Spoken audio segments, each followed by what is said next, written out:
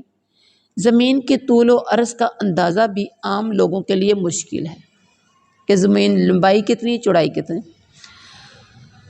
اور بلند و بالا پہاڑوں کے ذریعے سے زمین میں میخیں گاڑ دی ہیں اللہ نے۔ نہروں، دریاؤں اور چشموں کا ایسا سلسلہ قائم کیا کہ جس سے انسان خود بھی سیراب ہوتے ہیں اور اپنے کھیتوں کو بھی سیراب کرتے ہیں، جن سے مختلف قسم کے غلے اور پھل پیدا ہوتے ہیں، جن کی شکلیں بھی ایک دوسرے سے مختلف اور ذائقے بھی ایک دوسرے سے جدا ہوتے ہیں۔ ایسا ہوتا ہے آج کل خربوزے کا موسم ہے اور آپ بازار سے لیں گے، کوئی کھٹا کوئی پھیکا نکلے گا، کوئی میٹھا نکلے گا، اور تربوز کا بھی موسم ماشاءاللہ آ گیا ہے، اور تربوز بھی کوئی بہت ہی میٹھا ہوگا تو کوئی پھیکا سا ہوگا۔ آپ امرود لیتے ہو، کوئی بڑے میٹھے ہوتے ہیں، کوئی بڑے پھیکے سے ہوتے ہیں، کیا منہ لگانے کو دل نہیں چاہ رہا ہوتا۔ گنا آپ لیتے ہیں، گنڈیریاں کھاتے ہیں، کوئی گنڈیری میٹھی ہوتی ہے تو کوئی پھیکی ہوتی ہے کہ نہیں؟ ہر چیز کا ایسے ہی ہے، یعنی ذائقے بھی جدا ہیں، رنگ بھی جدا ہیں۔ یہ اللہ کی قدرت ہے، لیکن اللہ تعالیٰ کیا کہتے ہیں؟ اس میں نشانیاں ہیں۔ کس کے لیے؟ عقل مند، یتفکرون، غور و فکر کرنے والوں کے لیے ہیں۔ اچھا یہاں دیکھیے اللہ تعالیٰ کہتے ہیں میں نے زوجین اثنین، ہر طرح کے جوڑے جوڑے بنائے ہیں۔ جوڑے جوڑے اس کا مطلب یہ ہے کہ ان میں نر اور مادہ دونوں بنائے ہیں، جیسا کہ موجودہ تحقیقات نے بھی اس کی تصدیق کر دی ہے کہ ہر چیز کا جوڑا ہوتا ہے۔ دوسرا مطلب جوڑے جوڑے کا یہ ہے کہ کھٹا اور میٹھا، ٹھنڈا اور گرم، سرد گرم ہوتا ہے نا، سردا اور گرما، کبھی دیکھا ہے؟ اور سفید اور سیاہ، ذائقہ دار اور بد ذائقہ، اس طرح ایک دوسرے سے مختلف اور متضاد قسمیں بھی پیدا کر دی ہیں۔ سبحان اللہ۔ اور یہ سب کچھ نشانیاں ہیں غور و فکر کرنے والوں کے لیے۔ پتہ چلا آپ نے اللہ کی نشانیوں میں غور و فکر کیا تو اس میں آپ کو نشانیاں نظر آئیں گی۔ چھوڑ دو بیٹا، اور اگر آپ نے اس میں غور و فکر نہ کیا تو آپ کو اس میں نشانیاں نظر نہیں آئیں گی، کیونکہ میرے رب نے میں شرط لگا دیا، رب نے، کہ غور و فکر کرنے والوں کے لیے نشانیاں ہیں۔ وفی الارض، اور زمین میں، قطع متجاورات وجنات من اعناب وزرع، اور زمین میں قطع ٹکڑے ہیں، متجاورات ایک دوسرے سے ملے ہوئے، اور باغات ہیں، من اعناب انگوروں کی، وزرع اور کھیتیاں ہیں، وزرع ونخیل سنوان وغیر سنوان یسقا، اور کھجور کے درخت ہیں، اور زیادہ تنوں والے اور زیادہ تنوں کے بغیر، یعنی ایک تنے والے بھی، سیراب کیا جاتا ہے بماء واحد، ایک پانی سے، ونفضل بعضها، اور ہم فضیلت دیتے ہیں، بعضها علی بعض، ان میں سے بعض کو بعض پر، فی الاکل کھانوں میں یا ذائقوں میں، ان فی ذالک، بے شک اس میں، لآیات لقوم یعقلون، نشانیاں ہیں یقیناً ان لوگوں کے لیے جو یعقلون عقل رکھتے ہیں۔ متجاورات، قطع متجاورات، متجاورات کیا ہے؟ ایک دوسرے کے قریب اور متصل، یعنی زمین کا ایک حصہ شاداب اور زرخیز خوب پیداوار دیتا ہے، اس کے ساتھ ہی زمین شور ہے جس میں کسی قسم کی بھی پیداوار نہیں ہوتی۔ آپ کے علاقے میں زمینیں ایسی ہیں، کہیں بڑی پیداوار ہے، کہیں بہت تھوڑی پیداوار ہے، کہیں کچھ بھی نہیں ہے، بالکل زمین بنجر سی پڑی ہے۔ وجنات من اعناب، اور باغات ہیں انگوروں کے، اور کھیتیاں بھی ہیں، اور کچھ درخت ایسے ہیں جو زیادہ تنوں والے ہیں، اور کچھ سنوان بغیر تنے کے، یعنی ایک ہی تنے والے ہیں۔ سنوان کے ایک معنی درخت ایک دوسرے سے متصل اور ملے ہوئے ہیں، اور غیر سنوان کے مطلب ہے جدا جدا، متفرق کیے گئے۔ دوسرے معنی سنوان کے ایک درخت جس کی جڑ ایک اور شاخیں کئی ہوتی ہیں، اور غیر سنوان جو اس طرح نہ ہو بلکہ ایک ہی جڑ اور ایک ہی تنے والا ہو، کئی شاخیں نہ ہوں۔ درخت مختلف طرح کے ہوتے ہیں۔ اور اس کے بعد ہے یسقا بماء واحد، پانی ایک ہی برستا ہے، ایک ہی پانی سے زمین کو سیراب کیا جاتا ہے، زمین بھی ایک، پانی بھی ایک، ہوا بھی ایک، لیکن پھل اور غلہ مختلف قسم کے اور ان کے ذائقے بھی مختلف، شکلیں بھی مختلف، ایک دوسرے سے بالکل مختلف ہیں۔ تو اللہ تعالیٰ کیا کہتے ہیں، ہم کیا کرتے ہیں، وَنُفَضِّلُ بَعْضَهَا عَلَىٰ بَعْضٍ فِي الْأُكُلِ، ہم ایک کو دوسرے پر پھلوں میں کیا دیتے ہیں، برتری دیتے ہیں۔ سبحان اللہ، جس ذات نے پہلی مرتبہ، یعنی وہ ذات جس نے یہ سب کچھ بنایا ہے، ایک کو دوسرے پر ہم کیا کرتے ہیں، برتری دیتے ہیں۔ مطلب دو طرح، آپ گنڈیریاں کھانے لگتے ہیں، امرود کھانے لگتے ہیں، مالٹا کھاتے ہیں، کوئی چیز بھی کھاتے ہیں تو ایک بڑا میٹھا ہوتا ہے جو آپ کو بڑا مزے کا لگ رہا ہوتا ہے، دوسرا تھوڑا سا پھیکا ہوتا ہے، اس کو سائڈ پہ کر دیتے ہیں۔ کرتے ہو کہ نہیں؟ ایک کو دوسرے پر فضیلت مل گئی، مل گئی نا، ایک کو دوسرے پر فضیلت۔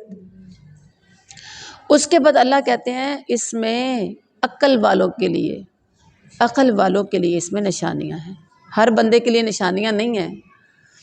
کبھی امرود کھاتے ہوئے، مالٹا کھاتے ہوئے، کبھی جب ذائقے پہ کبھی غور کیا، غور کرتے ہیں اور پھر پڑھا سبحان اللہ، میرا رب پاک ہے جس نے مختلف ذائقوں میں اس کو پیدا کی۔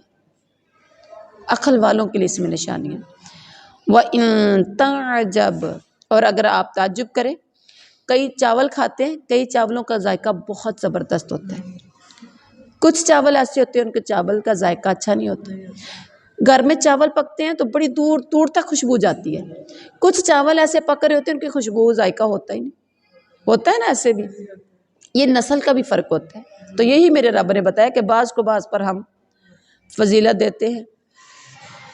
وَإِن تَعْجَبْ، اور اگر آپ تعجب کریں، فَعَجَبٌ قَوْلُكُمْ، تو تعجب ہے ان کی بات یہ ہے، اِذَا كُنَّا، اِذَا کیا، جب، کننا ہم ہو جائیں گے، تُرَابًا مٹی، اِنَّا تو کیا ہم یقیناً، لفی خلق جدید واقعی نئی پیدائش میں ہوں گے، اولئک یہ وہ لوگ ہیں، اولئک الذین جنہوں نے کفروا کفر کیا، بربہم اپنے رب کے ساتھ، واولئک اور یہی لوگ ہیں، واولئک الاغلال یہی لوگ ہیں کہ توق ہوں گے، فی اغلالہم ان کی گردنوں میں، واولئک اور یہی لوگ اصحاب النار دوزخ والے ہیں، ہم فیہا خالدون وہ اس میں ہمیشہ ہمیشہ رہنے والے ہیں۔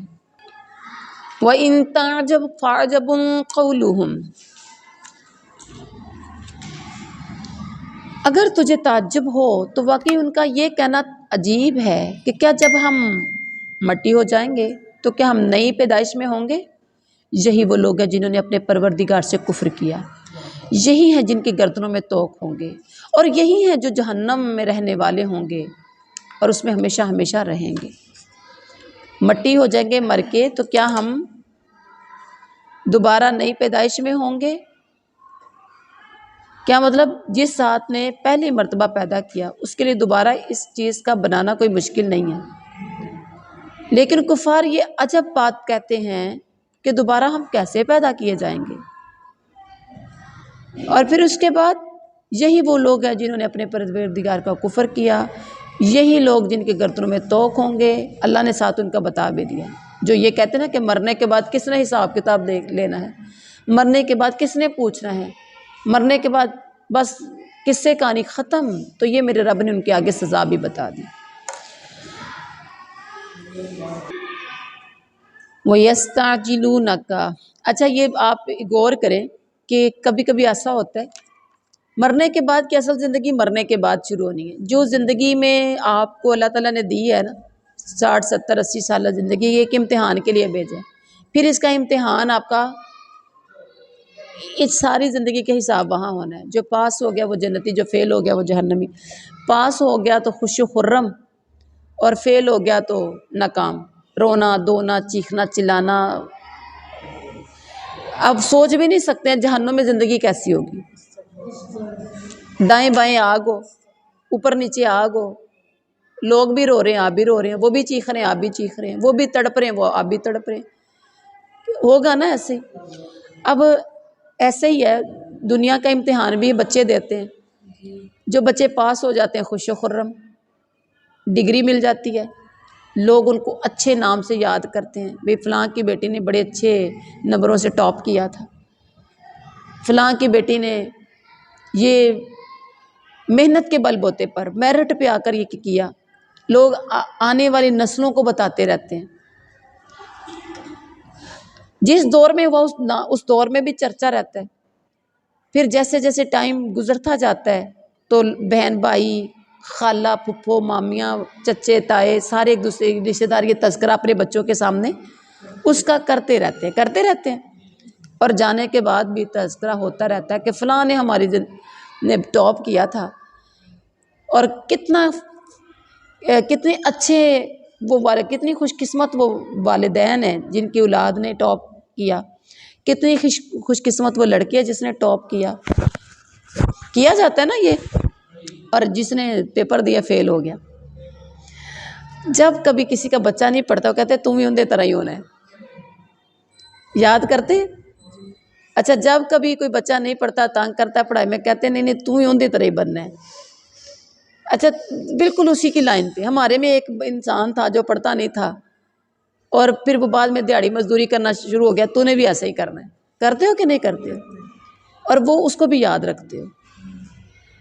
تو آپ نے اگر دنیا میں نیک اعمال کیے تو آپ جنتی ہیں، اور ساری زندگی کے دکھ بھول جائیں گے آپ کو۔ تو یہ بالکل دنیا کے امتحانوں کی طرح ہی ہے دنیا میں۔ ہاں یہ بات ٹھیک ہے کہ اتنے ہی اللہ نے سکون نہیں دیتا تھے، اگلا کتوں سکون ملنے حقیقت میں۔ لیکن آج ہم بلا کیا کہتے ہیں، مر جائیں تو بہتر ہے۔ ہم کیا کہتے ہیں، مر جائیں تو بہتر ہے۔ ارے اب تو گھبرا کر کہتے ہیں کہ مر جائیں گے، ارے مر کے بھی چین نہ پایا تو کدھر جائیں گے۔ اب تو گھبرا کے کہتے ہیں نا مر جائیں، کیا مرنے کے بعد کا یقین ہے آپ کو؟ وہ ہونا چاہیے جس کے اپنے اعمال درست ہیں، اس کو تو یقین ہونا چاہیے۔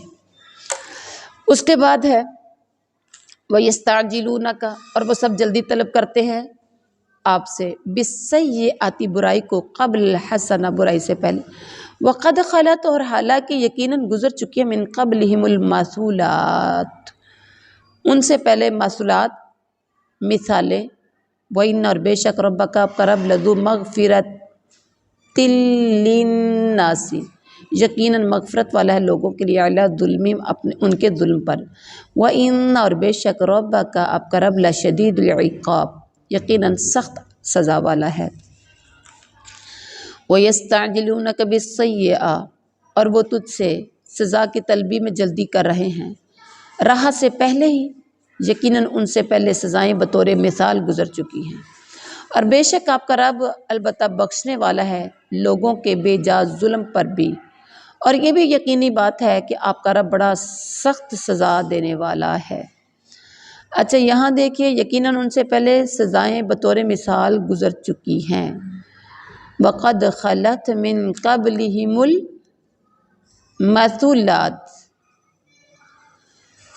کیا مثالیں گزر چکی ہیں، یعنی عذاب الہی سے قوموں اور بستیوں کی تباہی کی کئی مثالیں پہلے گزر چکی ہیں، اس کے باوجود یہ عذاب جلدی مانگتے ہیں۔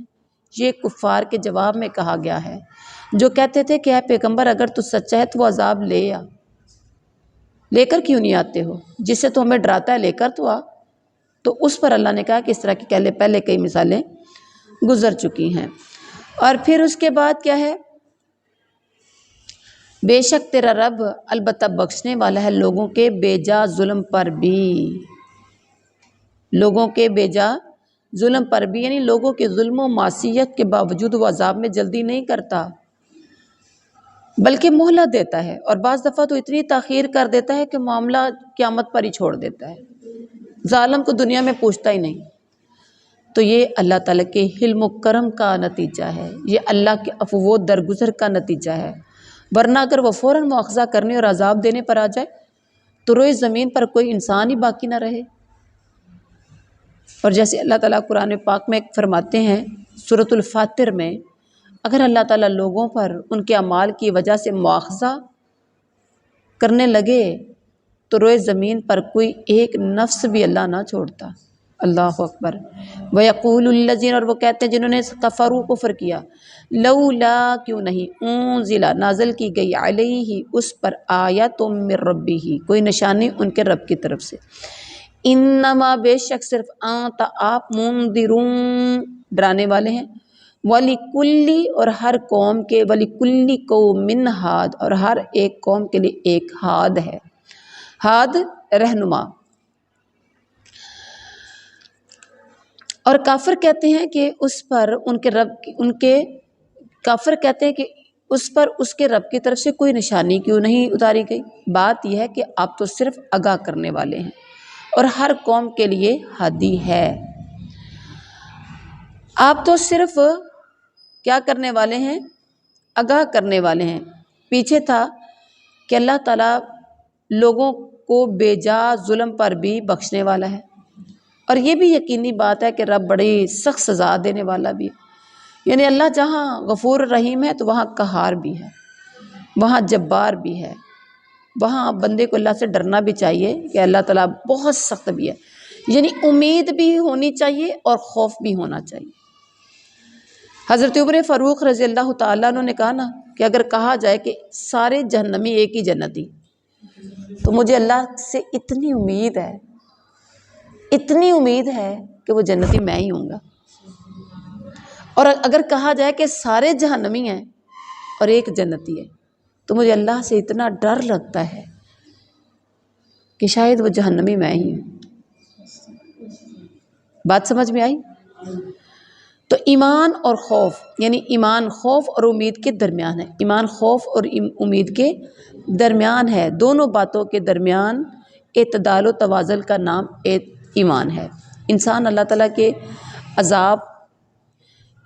کے عذاب سے، یعنی خوف سے، اللہ کے عذاب کے خوف سے بے پرواہ نہیں انسان کو ہونا چاہیے، ڈرتے رہنا چاہیے، اور اللہ تعالیٰ کی رحمت سے مایوس بھی نہیں ہونا چاہیے، بلکہ اللہ تعالیٰ کی رحمت کی امید انسان کو ہونی چاہیے۔ اور یہاں کہا کہ ہر نبی جو ہے، یعنی آپ تو صرف میرے نبی آگاہ کرنے والے، اس آیت میں جو کہا، یعنی اللہ تعالیٰ ہر نبی کو اللہ نے حالات و ضروریات اور اپنی مشیت و مصلحت کے مطابق کچھ نشانیاں بھی دی ہیں، معجزات عطا کیے، لیکن کافر اپنے حسب منشا معجزات کے طالب ہوتے رہے، کچھ نہ کچھ معجزات مانگتے رہے، جیسے کفار مکہ نبی صلی اللہ علیہ وسلم کو کہتے کہ کوہ صفا کو سونے کا بنا دیا جائے تو پھر ہم آپ کو نبی مانیں گے، یا پہاڑوں کی جگہ چشمے اور نہریں جاری کر دیں، پہاڑوں کو ہٹائیں، یہاں چشمے نہریں ہو جائیں، پھر ہم آپ کو نبی مانیں گے۔ جب ان کی خواہش کے مطابق معجزہ صادر کر کے نہ دکھایا جاتا تو کہتے ہیں اس پر تو کوئی نشانی نہیں آتی، کوئی معجزہ نہیں آتا۔ اللہ تعالیٰ نے فرمایا، اے پیغمبر آپ کا کام صرف ڈرانا ہے، تبلیغ کرنا ہے، واعظ و نصیحت کرنا ہے، وہ آپ کرتے جائیے، کوئی مانے یا نہ مانے۔ جیسے وہ کسی نے کہا نا، مالی دا کم پانی لانا پر مشکل لاوے، پھل پھول لانا اس مالک دا لاوے یا نہ لاوے۔ تو ایسے ہی آپ کا کام واعظ و نصیحت کرتے رہنا ہے، سمجھانا بجھانا، واعظ و نصیحت ڈرانا، یہ آپ کا کام ہے۔ اس راستے پر چلا دینا یہ آپ کا کام نہیں ہے۔ ہمارا کون نصیحت حاصل کرتا ہے کون نہیں، یہ بھی ہمارا کام ہے، کون نیک بنتا ہے کون نہیں، وہ بھی ہمارا کام ہے۔ آپ کا کام صرف بتانا ہے۔ اب یہاں آپ نے خود پوری ایمانداری کے ساتھ بیٹھے ہیں، آپ سب آپ نے غور کیا ہے کہ آج الحمدللہ ہمارا 13واں سپارہ ہے، اور اس تفسیر میں آپ کو جو چیزیں سکھانے کی کوشش کی گئی ہے، یعنی سبق میں شروع سے لے کر آج تک 13 سپارے کمپلیٹ ہونے کو ہیں۔ سب سے پہلا نمبر آپ کی عربی پہ غور کیا اور آپ کو موٹیویٹ کیا، اور یہ کہا کہ عربی اچھی ہوگی تو ترجمہ آئے گا، اور اگر چاہتے ہو نا کہ نجات کا ذریعہ بن جائے تو آپ کو سب سے پہلے عربی کو ٹھیک کرنا ہے، زبر زیر پیش شد مد کو۔ اس کے لیے آپ کو قرآنی قاعدہ پورا پڑھا دیا، دارالسلام کا پڑھایا ہے، مانتے ہیں، اور بڑے بڑے دین ایک ایک تختی پہ لگائے ہیں۔ پھر اس کے بعد جب قرآن پر آئے ہیں، ہاں آپ کو حی علی الصلاۃ بھی پڑھائی ہے، پوری نماز اور نماز کا ترجمہ بھی تجوید کے ساتھ پڑھایا، نماز نبوی بھی آپ نے پڑھی ہے۔ پھر اس کے بعد آپ قرآن پاک کی طرف آئے تو الحمدللہ 13واں سپارہ کمپلیٹ ہونے والا ہے۔ اس میں بھی عربی ڈیلی بیس پہ پڑھی جاتی ہے، اور لفظی ترجمہ، پھر بامحاورہ ترجمہ، پھر مختصر تشریح، اور کتابوں اور بابوں سے تشریح نہیں ہوتی، بلکہ کوشش یہی ہوتی ہے کہ آپ کے قرآن اور حدیث سے اتھینٹک ہو، جس میں میں خود بھی گنہگار نہ ہوں اور آپ میری بات پر عمل کر کے آپ بھی گنہگار نہ ہوں، اور میرے لیے بھی وبال جان نہ ہو اور آپ کے لیے بھی وبال جان نہ ہو۔ اس کے باوجود آپ میں سے سب کو کیا قرآن ناظرہ عربی صحیح پڑھنا آ گیا ہے؟ آ گیا ہے؟ کمیاں کوتاہیاں ابھی بھی ہیں جنہوں نے سبق یاد کرنے میں کمی کی۔ کمی کوتاہی ان کے لیے ہے جنہوں نے صحیح یاد نہیں کیا، صحیح پریکٹس نہیں کی، صحیح محنت نہیں کی، صحیح کوشش نہیں کی، یا جنہوں نے زیادہ چھٹیاں کی ہیں۔ تو آپ دیکھیں پھر وہی بات آ گئی نا کہ میں نے تو مالی بن کے آپ کو پانی لگایا ہے، میں نے مالی بن کے آپ کو دین کا پانی لگایا ہے، میں نے پڑھایا ہے، میں نے پانی دیا ہے، اوپر مالک کا کام ہے وہ آپ کو کیا کرتا ہے، آپ کے لیے آپ کو صحیح طرح سے قرآن پڑھنے والا بناتا ہے یا نہیں بناتا۔ لیکن ایک بات یاد رکھیں، اللہ نے گول کے نہیں ڈالنا، نہ میں نے گول کے پلانا ہے، اور نہ ہی ایسا کوئی ہے کہ میں گول کے پلاؤں گی تو اللہ نے اثر ڈال دینا ہے۔ پریکٹس کرنی ہے، کوشش کرنی ہے، سٹرگل کرنی ہے۔ جس نے کوشش کی صرف اور صرف اس کا ہی تلفظ تجوید اچھا ہونا ہے، اس نے ہی قرآن میں ماہر بننا ہے۔ جس نے کوشش نہیں کی، جتنی کوشش کی ہوگی اتنا اس کو پھل مل جائے گا۔ اور اس کے بعد کیا کہا کہ ہر قوم کی ہدایت اور رہنمائی کے لیے اللہ نے ایک ہادی ضرور پیدا کر دیا ہے۔ وَمِن كُلِّ قَوْمٍ ہاد، یہ الگ بات ہے کہ قوموں نے ہدایت کا راستہ اپنایا یا نہیں اپنایا، وہ الگ بات ہے، لیکن اللہ نے ہر ایک قوم میں ایک ہادی بنایا ہے۔ لیکن سیدھے راستے کی نشاندہی کرنے کے لیے پیغمبر ہر قوم کے اندر ضرور آئے ہیں، جیسا کہ سورہ فاتر میں ہے وَإِن مِّنْ أُمَّةٍ إِلَّا خَلَا فِيهَا نَذِيرٌ، ہر امت میں ایک ڈرانے والا ضرور آیا ہے۔ اب آپ صلی اللہ علیہ وسلم یہ آخری نبی تھے، 1400 سال پہلے سلسلہ نبوت ختم ہوا آپ صلی اللہ علیہ وسلم پر۔ یوں سمجھیں کہ موتیوں کی لڑی آپ صلی اللہ علیہ وسلم پر آ کے تسبیح کی لڑی پوری ہو گئی۔ اب آپ کہیں گے کہ آپ صلی اللہ علیہ وسلم کے بعد تو کوئی نبی آیا ہی نہیں۔ آپ دیکھیں آپ صلی اللہ علیہ وسلم کی واضح تبلیغ سے کتنے لوگ مسلمان ہوئے۔ آج یہ جو قرآن آپ تک پہنچا ہے نا، یہ علم آپ تک پہنچا ہے، یہ دین آپ تک پہنچا ہے، یہ اسلام کی روشنی میں آج آپ بیٹھے ہیں، تو یہ آپ صلی اللہ علیہ وسلم کی محنت کی وجہ سے۔ اور یہ جو علماء آپ کو دین کی طرف بلاتے ہیں، یہ ہادی ہی تو ہیں، یہ رہنمائی کرنے کے لیے ہی تو ہیں۔ لیکن ہم جتنا مذاق مولویوں کو اڑاتے ہیں عام بندے کا نہیں اڑاتے۔ ڈاکٹر کا کوئی اتنا مذاق اڑاتا ہے جتنا مولوی کا اڑایا جاتا ہے۔ پھر مولوی سے کوئی غلطی ہو جائے، آخر وہ بھی تو انسان ہے۔ ہم جتنا ذلیل مولوی کو کرتے ہیں، جتنا ٹاپ آف دی لسٹ مولوی کو لے کر آتے ہیں، کسی کو نہیں لے کر آتے۔ جتنی ہیڈ لائنز مولوی کی چلتی ہیں کسی کی نہیں چلتی۔ ایسا ہوتا ہے تو آپ غور کر لیجئے، ہر قوم میں ہاد ہوتا ہے۔ ہمارے نبی بہترین اس ٹائم رہنما بن کے آئے تھے، اور وہ رہنما آج بھی ہیں، ان کی شریعت ہمارے لیے رہنما آج بھی ہے۔ اور آج جو بھی آپ صلی اللہ علیہ وسلم کے راستے پر چل کر لوگوں کو سیدھے راستے کی طرف لے کر آئے گا، وہ بھی ہادی ہے۔ سبحان ربک رب العزت عما یصفون وسلام علی المرسلین والحمد للہ رب العالمین۔